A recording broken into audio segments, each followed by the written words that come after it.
जय गुरुदेव दोस्तों।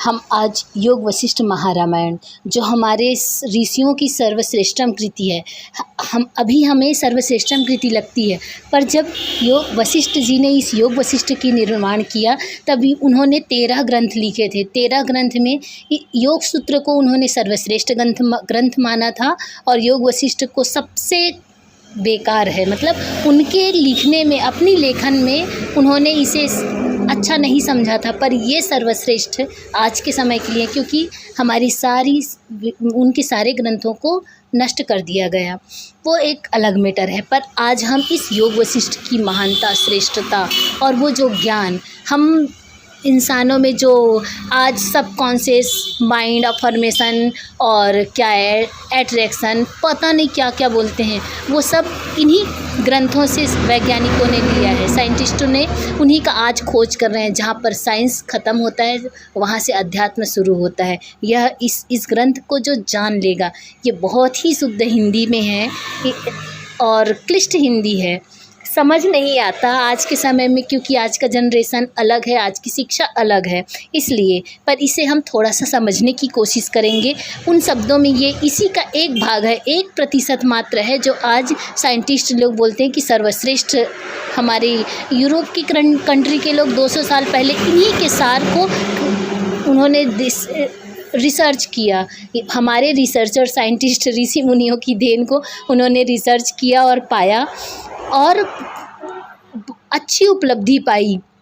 उसी को आज हमारे ही भारत के लोग अब उसका पीछा करते करते द सीक्रेट से आ रहे हैं। वो द सीक्रेट कहीं और का नहीं है, हमारे ऋषियों मुनियों की देन है। योग वशिष्ठ को अगर पंचदशी को, अष्टावक्र गीता, अवधूत गीता को जो पढ़ता है, उसका सार जो समझेगा ना, ये उसका एक कुछ ही % भाग होता है, 1-2% है बस, उससे ज़्यादा कुछ भी नहीं है। उसकी डीप को, जो अद्वैत मत के सिद्धांत को जो समझ ले, वो सब कुछ जानता है। तो हम जानते हैं योग वशिष्ठ महारामायण में वशिष्ठ जी ने क्या कहा है। ज्ञानियों के शिरोमणि वशिष्ठ जी ने जो ज्ञान अपने पिता ब्रह्मा जी से प्राप्त किया था, वह उन्होंने भगवान राम को दिया, और इसी वशिष्ठ और राम के संवाद के ज्ञान का संग्रह महर्षि वाल्मीकि ने जन कल्याण के लिए इस योग वशिष्ठ महारामायण में किया था। यह अद्भुत ग्रंथ है, भारतीय चिंतन का प्रतिनिधि ग्रंथ है। आत्मज्ञान की प्राप्ति के लिए इस ग्रंथ को पढ़ने के बाद अन्य किसी ग्रंथ को पढ़ने की आवश्यकता नहीं रहती।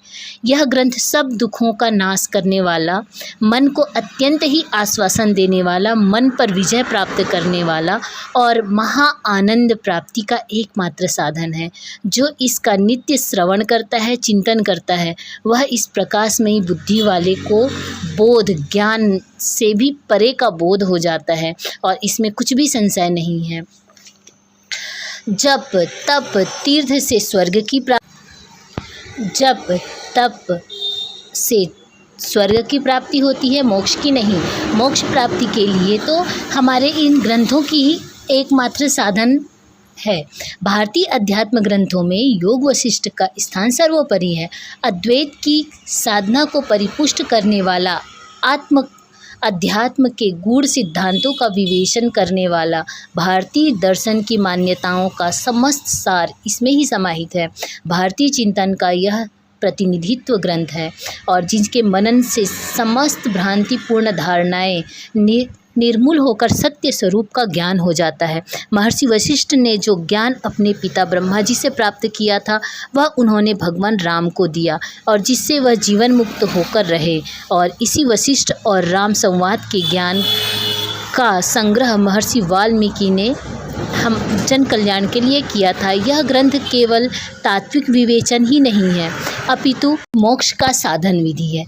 इसमें इस प्रकार से स्पष्ट किया गया है कि प्रत्येक व्यक्ति, जो मुझसे कुछ लोग पूछे कि योग वशिष्ठ में क्या है, आप योग वशिष्ठ की बहुत महानता गाते हो, तो ये इसीलिए हमने इसे कुछ लोगों के रिक्वेस्ट से हम आपको सुनाने जा रहे हैं। इसे हम बाद में बताएंगे। इस योग वशिष्ठ में न तो हठ योग जैसी कोई कठिन क्रियाएं हैं, न मंत्र जाप करना है, न पूजा प्रार्थना करनी है। यदि कोई साधक इसमें दी गई विधियों को पूर्णतः प्रयोग करके अपने जीवन में उतारता है तो उसे मोक्ष मिल सकता है, क्योंकि मोक्ष मिला नहीं जाता। हमारी आत्मा हमेशा मुक्त है, पर हम संसार में बंधे हुए थे। ये मेरी बेटी है, ये मेरा बेटा है, ये मेरी माँ है, ये मेरा प्रियजन है, ये मेरा प्रेमी संगत है, ये सब हम फंसे हुए हैं। तो इन सब का ये मन से एक एक चादर, एक एक धागा, उलझी हुई गुत्थी सुलझ जाती है।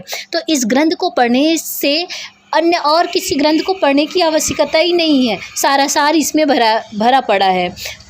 तो अन्य ग्रंथों में और नहीं मिल सकती, जो और दूसरी ग्रंथ हैं आध्यात्मिक ग्रंथों की, वेद, उपनिषद, पंचदशी, इन सब में मिलता है, अद्वैत मत में मिलता है, पर और दूसरों में नहीं मिलता।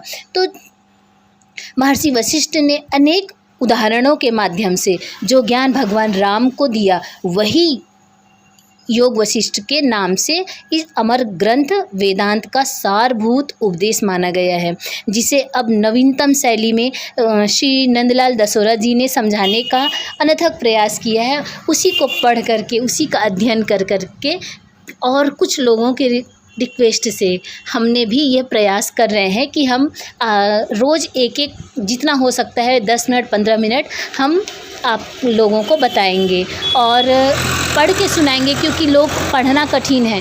कोई किसी को हम बोल के सुनना आसान है। आज FM चल रहा है, बुक समरीज चल रही है, कुकू FM में सारे लिखा हुआ है, तो सुनना आसान है। लगा लिए हेडफोन और सुनते रहे। तो उसी को आसान करने के लिए मैं ये एक छोटा सा प्रयास कर रही हूँ, योग वशिष्ठ को अपने शब्दों में प्रस्तुत करने का। तो अच्छा लगे तो प्रमोट करिए, लोगों तक पहुँचाइए अपने प्रियजनों को, जो सच में जो अपने आप को जानना चाहता है, इस संसार के प्रपंचों में रह करके भी प्रपंच में लिप्त ना होता हुआ जो होगा, उसे सहज रूप में जीने का तरीका सीखना है। तो सबकी वही तलाश होती है, सबको आत्मिक शांति चाहिए। जो कुछ भी हो वो करता है, जो कुछ भी सर्विस करता है, नौकरी करता है, उसके पीछे क्या होता है? आनंद, सुख नहीं। सुख के बाद भी और क्या चीज़ चाहिए? आनंद। इस ग्रंथ के पठन पाठन अध्ययन से हमें आनंद की प्राप्ति होती है, आत्मा का बोध होता है। तो उसे हमें जानने के लिए इसे अवश्य सुननी चाहिए, अवश्य सबके पास होनी चाहिए ये। तो आज इतना ही, और देखेंगे आगे के लिए। धन्यवाद। सबका कल्याण हो।